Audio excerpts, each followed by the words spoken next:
नमस्कार दोस्तों। आज हम बात करेंगे कि जो गांव में बुजुर्ग रहते हैं वो बहुत ही शांत और खुशहाली का जीवन जीते हैं, क्योंकि वो अपने परिवार, प्रकृति और समुदाय से जुड़े होते हैं।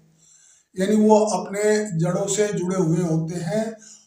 गांव के अंदर ही वो अपना बचपन गुजारते हैं, जवानी गुजारते हैं, कमाते हैं और वहीं पर वो अपना मकान बनाते हैं।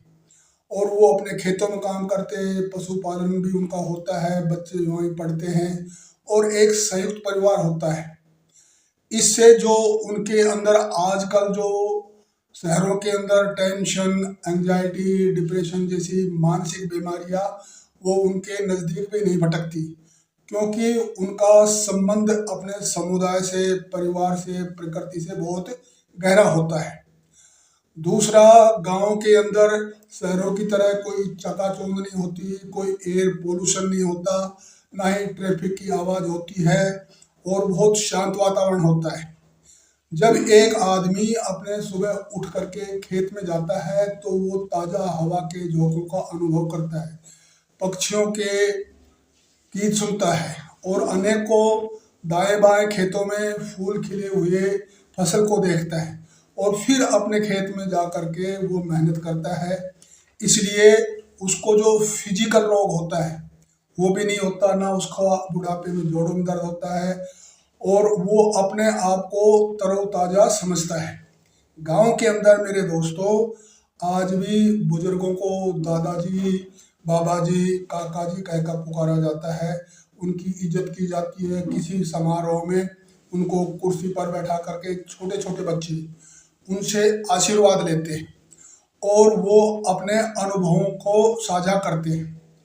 दूसरा, उनके अंदर सबसे ज़्यादा एक एहसास होता है कि यार हम आत्मनिर्भर हैं और हम संतुष्ट हैं, क्योंकि उनका जो अनाज होता है वो उनके खेत में पैदा होता है। उनका घर का घी, दूध, दही सब कुछ घर का बना हुआ होता है, वो स्वादिष्ट होता है।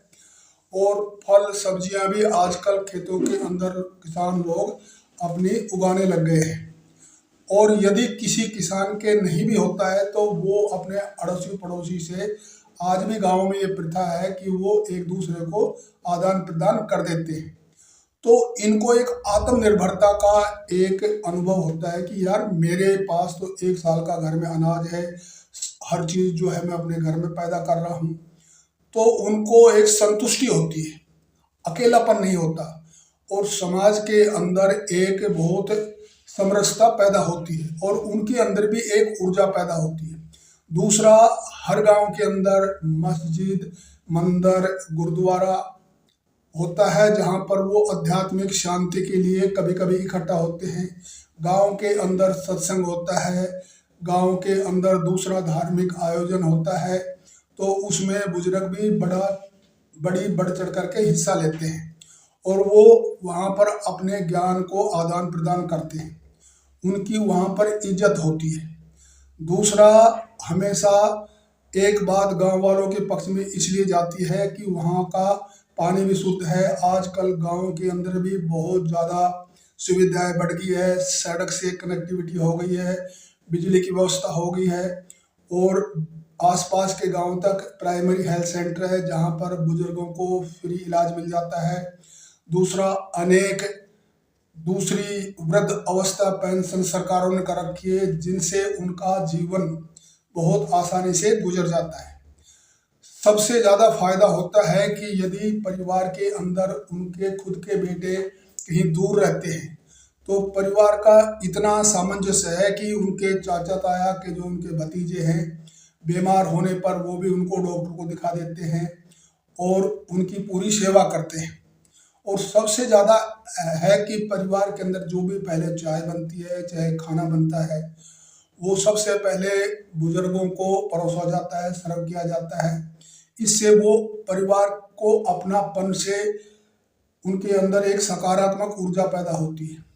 और बुजुर्गों ने भी कहा है कि यदि परिवार साथ है तो झोंपड़ी भी जो है स्वर्ग समान लगती है और यदि परिवार दूर है तो महल भी जेल बन जाता है। बुजुर्गों के अंदर एक आजकल बहुत अच्छी आदत गाँव तक पहुंच रही है कि कुछ लोग जो पेंशनर है या संपन्न है, वो अपना एक ग्रुप बना करके गांव के अंदर जो गरीब है, विकलांग है, विधवा है, उनकी भी लोग मदद करने लग गए हैं।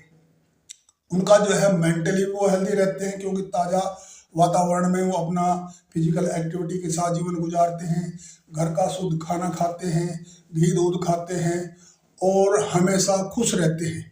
फिर शाम को वो अपनी चौपाल के अंदर बैठ करके एक दूसरे का सुख दुख साझा करते हैं, हंसते हैं। हुक्का बैठ करके चारों तरफ वो अपना हंसी मजाक करते हैं, तो उनका शरीर हमेशा फ्रेश रहता है और जिंदा दिल रहते हैं। यदि ये वीडियो आपको पसंद आया हो तो इसको सब्सक्राइब जरूर करिएगा। Thank you very much.